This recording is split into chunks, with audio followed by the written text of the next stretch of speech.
Ezekiel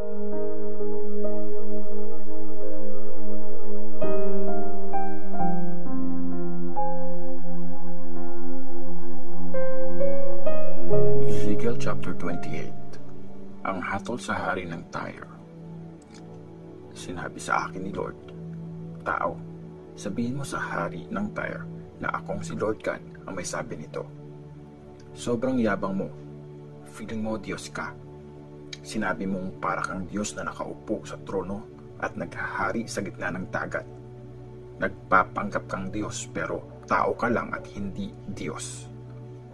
Tingin mo mas matalino ka kay Daniel at walang secret na matatago sa'yo. Matalino ka at magaling, kaya ka yumaman. Nakaipon ka ng maraming gold at silver. Sa galing mong mag-business, napalago mo ang kita mo. Dahil sa yaman mo, yumabang ka na. Kaya ngayon, ito ang pinapasabi ni Lord God. Since iniisip mong ka-level mo ang talino ng isang Diyos, ipapaatake kita sa pinakasalbaheng kaaway. Sisirain nila lahat ng magagandang bagay na nagawa mo dahil sa husay at talino mo. Papatayin ka nila. Grabe ang gagawing pagpatay sa'yo. Tapos, hitatapon ka nila sa gitna ng dagat. Pag nasa harap mo na yung mga papatay sa'yo, masasabi mo pa rin kayang Diyos ka. Ipapamukha nila sa'yong tao ka lang at hindi Diyos. Mamamatay ka na parang aso sa kamay ng mga dayuhang walang takot sa Diyos. Akong si Lord God ang may sabi nito. Ang pagbaksak ng hari ng Tyre. Sinabi pa sa akin ni Lord, "Tao, magluksa ka para sa hari ng Tyre. Sabihin mo na pinapasabi ito ni Lord God. Dati, ikaw ang example ng pagiging perfect. Matalino ka at sobrang gwapo mo. Tumira ka sa Eden sa gati ng Diyos at nagsuot ng iba't ibang klase ng mamahaling bato, mga ruby, diamond, topaz, beryl, carnelian, jasper, sapphire, emerald at garnet. Puro ginto ang alahas mo. Inukit at niredy na yon para sa iyo nung araw na create ka. Naglagay ako ng cherubim na magbabantay sa iyo. Pinatira kita sa banal na bundok ko at lumakad ka sa mga kumikinang na bato. Maayos ang pamumuhay mo simula nung create ka hanggang sa nagsimula ka ng gumawa ng masama. Naging busy ka sa pagbili at pagbebenta at tinila ka nun sa karahasan at kasalanan. Kaya pinalayas kita sa banal na bundok ko at pinagtabuyan ka ng cherubim na nagbabantay sa iyo. Nalayo ka niya sa mga kumikinang na bato. Yumabang ka kasi maganda itsura mo at ginamit mo sa masama ang talino mo para lang sumikat. Kaya pinagsak kita sa lupa at kinuwang warning para sa ibang mga hari. Sobrang sama mo at nandaya ka sa pakikipag-trade. Kaya nadumihan ang mga lugar kung saan ka sumasamba. Sinunog ko ang city at nilamon ka nun. At nakita ng lahat na unti-unti kang naging abo. Wala ka na. Forever ka nang wala. At ang lahat ng bansa na nakakakilala sa iyo ay matatakot na magaya sa sinapit mo. Ang hatol sa Sidon. Sinabi sa akin ni Lord, "Tao, magsalita ka laban sa city ng Sidon. Sabihin mo na akong si Lord God ang may sabi nito. Kaaway niyo ako, Sidon. Pupurihin ako ng mga tao sa gagawin ko sa inyo. Malalaman nilang ako si Lord pag pinurusahan ko na kayo at pinakita ko kung gaano ako kabanal. Magpapadala ako ng mga sakit sa inyo at babahan ng dugo sa mga kalsada. Kabi-kabila ang atake sa inyo at papatayin ang mga tao dyan sa inyo. Tapos, malalaman nyo na ako si Lord." Ibibless ang Israel. Sabi ni Lord, wala na mga bansa sa paligid ng Israel na mananakit sa kanila gaya ng mga tinik. Hindi na sila iinsultuhin at makikilala nila na ako si Lord God. Sinabi ni Lord God, igagather ko ang mga Israelites mula sa mga lugar na pinagtapunan ko sa kanila. at malalaman ng mga bansa na banal ako. Titira mga Israelites sa sarili nilang lupain, ang lupain binigay ko sa servant kong si Jacob. Safe silang titira doon. Magtatayo sila ng mga bahay at magtatanim ng mga ubasan. Paparusahan ko ang mga katabi nilang bansa na nang-insulto sa kanila at payapa silang titira sa Israel. Tapos, makikilala nila na ako si Lord na Diyos nila. Ezekiel chapter 29. Ang mensahe laban sa Egypt. Kinausap ako ni Lord noong pang-12 na araw ng pang-10 buwan ng pang-10 taon ng pagkakatapon sa amin. Sabi niya, "Tao, humarap ka sa hari ng Egypt. Magsalita ka laban sa kanya at sa buong Egypt. Sabihin mo na ito ang pinapasabi ni Lord God. Kaaway mo ako, ikaw na hari ng Egypt. Isa kang malaking buhaya, nakahiga sa gitna ng ilog.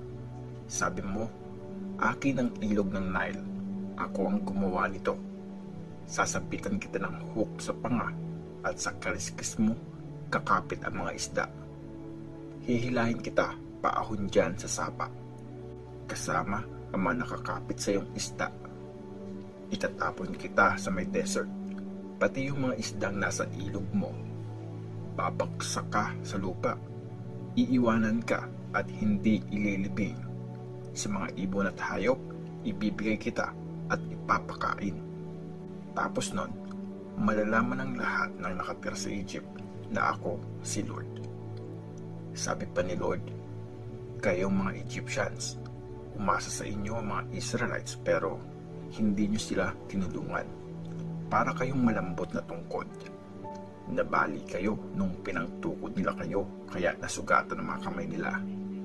Bumigay kayo nung kumapit sila sa inyo kaya sumakit ang likod nila. Ipapaatake ko kayo ngayon sa mga kaaway at uubusin nila kayo at ang mga alaga niyong hayop. Akong si Lord God ang may sabi nito. Mawawasak ang buong Egypt at magiging tiwangwang. Tapos malalaman niyong ako si Lord. Inaangkin mo kasi ang Nile River at sinabi mo ginawa mo yon. Kaaway kita at yang ilog mo. Wawasakin ko at pababayaan ang buong Egypt mula Migdol hanggang Aswan, hanggang sa border ng Ethiopia. Walang tao o hayop na tatapak doon. For 40 years, walang titira doon. Gagawin kong pinakatiwangwang na bansa ang Egypt sa buong mundo. Sa loob ng 40 years, magiging sira-sira ang mga city doon at mas masaklap pa ito kaysa sa nangyari sa ibang mga city. Ikakalat ko kayo sa iba't ibang bansa at lupain." Sabi ni Lord God, "After 40 years, igagather ko ulit ang mga Egyptians mula sa mga bansang pinagtapunan ko sa kanila. Tapos, gagawin kong sagana ulit ang lupain nila at titira sila sa parteng south ng Egypt na pinagmula nila. Pero, magiging mahinang kaharian lang sila doon. Sila ang pinakamahina sa lahat ng kaharian at hindi na nila makokontrol ang ibang mga bansa. Magiging sobrang konti na lang nila at never na nilang masasakop ang mga bansa. Hindi na aasa ang Israel sa Egypt. Marirealize nilang mali yung ginawa nilang paghingi ng tulong sa Egypt. Tapos, makikilala ng Israel na ako si Lord God." Masasakop ang Egypt. Noong unang araw ng unang buwan, noong pang 27 years na namin sa pagiging bihag, kinausap ako ni Lord. Sabi niya, "Tao, grabe yung pagpapahirap ni King Nebuchadnezzar ng Babylonia sa army niya nung lusubin nila ang Tyre. Pinabuhat niya ng mabibigat ang mga sundalo niya kaya nakalbo ang mga ito at nagkakalyo ang mga balikat.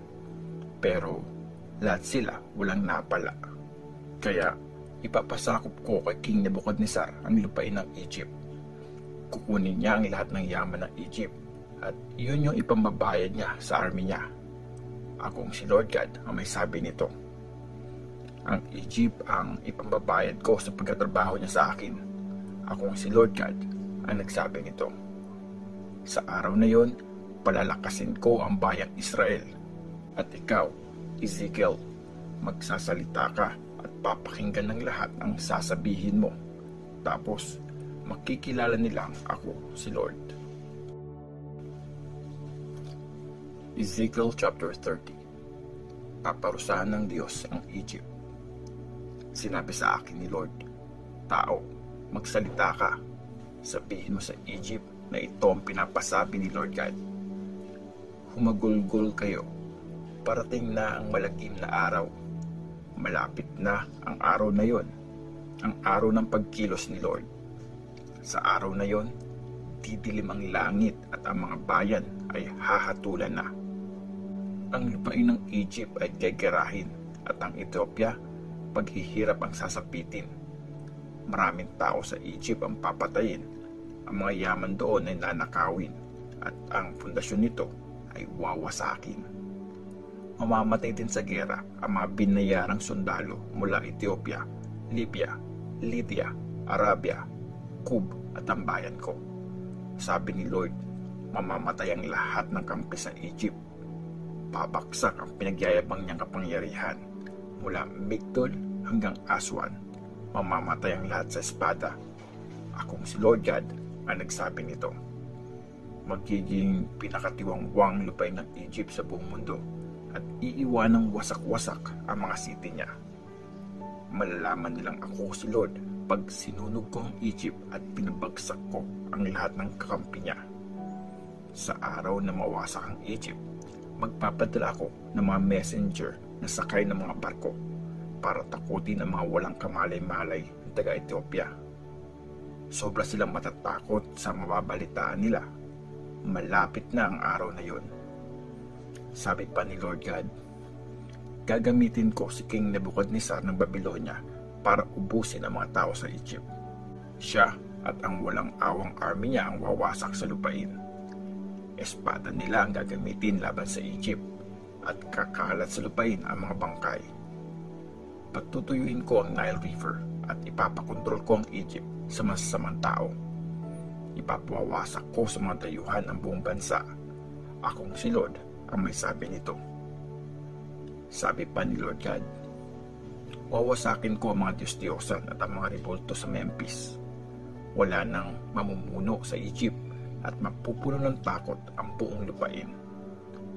Hahayaan kong nakatiwangwang ang southern part ng Egypt at susunugin ang city ng Zoan sa north. Paparusahan ko ang city ng Thebes. Ipupuhos ko ang galit ko sa city ng Pelusium na isang malaking kuta sa Egypt. Papatayin ko ang maraming tao sa Thebes. Susunugin ko ang Egypt at papahirapan ng matindi ang Pelusium. Pababaksakin ang mga pader ng Thebes at buong araw aatakihin ng mga kaaway ang Memphis. Mamamatay sa gera ang mga binata sa mga city ng Heliopolis at Bubastis. Tapos, gagawing bihag ang mga taong matitira. Didilim sa Tapanhes pag tinapos ko ang kapangyarihan ng Egypt at ang pagyayabang niyang lakas. Matatakpan na makapal na ulap ang Egypt at bibihagin ng mga tao sa mga city niya. Ganyan ko paparusahan ang Egypt. Tapos, malalaman nilang ako si Lord. Wala nang kapangyarihan ang Egypt. Noong pang-7 araw ng unang buwan ng pang-11 years namin sa pagkakatapon, kinausap ako ni Lord. Sabi niya, tao, binali ko ang braso ng hari ng Egypt. Hindi pa yun binendahan para gumaling at lumakas ulit. Para di pa siya makahawak ng espada. Kaya ngayon, akong si Lord God ang may sabi nito. Kaaway ako ng hari ng Egypt. Babaliin ko ang 2 braso niya, yung isang malakas at yung balina. Hindi na siya makakahawak pa ng espada. Ikakalat ko ang mga Egyptian sa iba't ibang bansa at paghihiwa-hiwalayin ko sila sa iba't ibang lupain. Tapos, palalaksin ko ang mga braso ng hari ng Babylonia at ipapagamit ko sa kanya ang espada ko. Pero, babaliin ko ang mga braso ng hari ng Egypt. Mamimilipit siya sa sakit at mamamatay sa harap ng hari ng Babylonia. Palalakasin ko ang mga braso ng hari ng Babylonia, pero pahihinain ko yung sa hari ng Egypt. Malalaman nilang ako si Lord pag pinahawak ko na sa hari ng Babylonia ang espada ko at tinutok niya ito sa Egypt. Ikakalat ko ang mga Egyptian sa buong mundo, tapos malalaman nilang ako si Lord.